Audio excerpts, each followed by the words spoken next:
Pour certains fans, dès que l'on prononce le mot hybride, il y a une sorte de peur qui tétanise et qui serre le cœur. Certains ont des flashbacks d'extraterrestres qui les ont kidnappés et forcés à écouter un V6 turbo hybride de Formule 1 pendant des heures. Pour d'autres, la vie est belle et sans problème. Si vous ne savez pas de quoi je parle, je vous explique le moteur de Formule 1.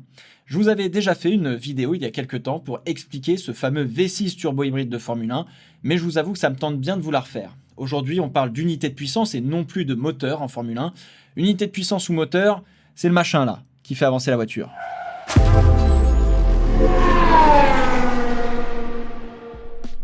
Une unité de puissance de Formule 1 est composée de 6 éléments. Le moteur à combustion interne, le moteur de la voiture de Monsieur Tout le Monde en quelque sorte, un turbo, un MGU-H, un MGU-K, de l'électronique de commande et des batteries.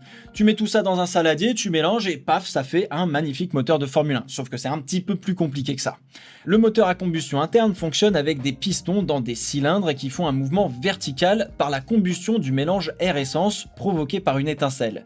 Ce mouvement vertical est transformé en mouvement rotatif par le vilebrequin qui grosso modo va transmettre ce mouvement par le système de transmission aux roues motrices. Là je fais un raccourci parce qu'il y a pas mal d'autres éléments à prendre en compte, mais là n'est pas le sujet. Le mélange qui a explosé entre guillemets dans le cylindre est ensuite évacué vers l'échappement, c'est le gaz d'échappement, moteur classique. Le turbocompresseur est composé, comme son nom l'indique, d'une turbine et d'un compresseur placés tous les deux sur le même axe. Le gaz d'échappement qui sort du moteur arrive dans la turbine et la fait tourner avant d'être expulsé une bonne fois pour toutes par l'échappement. La turbine entraîne le compresseur qui avale de l'air et le renvoie dans les cylindres. Plus tu mets d'air dans les cylindres et à quantité d'essence égale, plus tu libères de puissance. Et inversement. C'est notamment pour cela qu'il faut bien régler dans les avions ce que l'on appelle la mixture, les dosages air-essence. En haute altitude, l'air est pauvre en oxygène et donc notre combustion est moins violente et donc on a moins de puissance. Bref, reviens sur Terre. On n'a pas fini avec le turbo. Avec un turbo, on peut avoir le fameux phénomène de turbo-lag. À bas régime, le turbo n'est pas très efficace puisque la vitesse du gaz qui arrive dans la turbine est faible. Mais plus on monte dans les tours, plus la turbine va vite, plus il y a d'air dans les cylindres, plus il y a de gaz rejeté, plus la turbine va vite, etc., etc.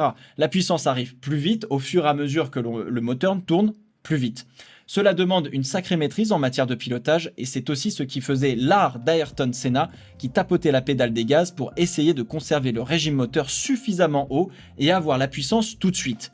D'ailleurs, le turbo a tendance à étouffer un petit peu le son du moteur à combustion, mais vous pouvez entendre très facilement son sifflement caractéristique, notamment sur les on-board de la Renault. La F1 a d'ailleurs depuis 2019 replacé les micros pour les caméras embarquées pour que la sonorité soit plus attrayante. C'est vous dire que les effets sonores de Drive to Survive avec un V12, on en est bien loin. Enfin bref, en F1, la turbine et le compresseur sont généralement séparés par un moteur électrique qui peut être soit un générateur, soit un moteur. Les gaz d'échappement font tourner la turbine qui fait tourner le moteur électrique qui va générer de l'électricité qui va être ensuite soit stockée dans une batterie évidemment, soit utilisée pour faire continuellement tourner le turbo. Et de cette manière, on annule le fameux turbo-lag. Le turbo tourne toujours vite et alimente toujours plus le V6. Et ce moteur électrique, qui peut être aussi générateur, c'est ce que l'on appelle le MGU-H pour Motor Generator Unit Heat. Heat comme chaleur en anglais. En fait, c'est comme la dynamo sur le vélo de ta grand-mère, sauf que la dynamo, elle peut aussi servir de moteur pour pas que tu aies à pédaler. Bon, maintenant, on va parler d'énergie cinétique. Et là, par contre, il va falloir expliquer ce que c'est. L'énergie cinétique est l'énergie que possède un corps du fait de son mouvement par rapport à un référentiel donné. La voiture est en mouvement par rapport au sol. Lors d'un freinage, l'énergie cinétique de la voiture est transformée en chaleur du fait de la friction entre les plaquettes de frein et le disque. Le but est de récupérer une partie de cette énergie cinétique et de la transformer en électricité et la stocker dans la batterie. Attention, on ne récupère pas la chaleur, mais l'énergie avant que les freins ne la transforment en chaleur. C'est le rôle du MGU-K pour Motor Generator Unit Kinetic, cinétique en français. Le MGU-K est couplé aux roues arrière et fait office de frein pour emmagasiner l'énergie. Encore une fois, comme la dynamo du vélo de ta grand-mère. Lorsque le pilote freine, les roues avant ont un système hydraulique classique et à l'arrière, c'est un système électronique qui contrôle la proportion d'utilisation du MGU-K et des freins pour ralentir les roues. Si le pilote demande à la voiture de recharger les batteries, le MGU-K sera grandement utilisé et c'est lui qui freinera en majorité les roues arrière. Cela a pour effet de rallonger généralement la distance de freinage pour récupérer de l'énergie. De pas grand chose, mais le freinage est un peu moins efficace.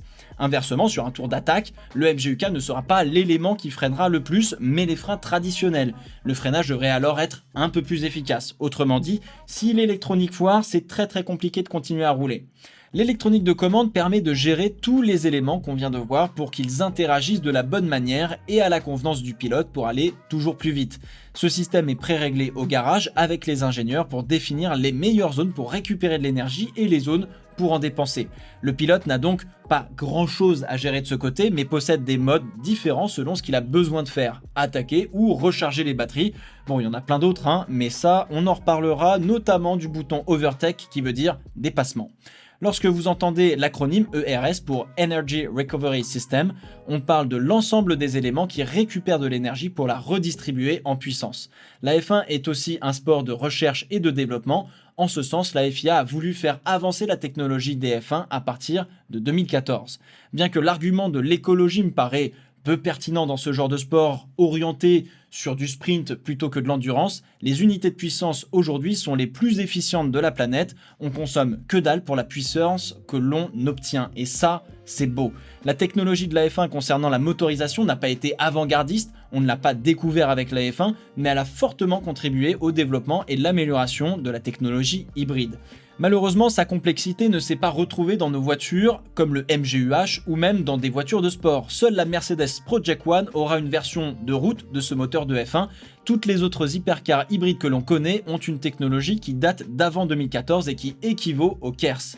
Bon, après, vous la retrouverez quand même dans la gamme électrique de Mercedes et aussi une partie dans leur modèle hybride.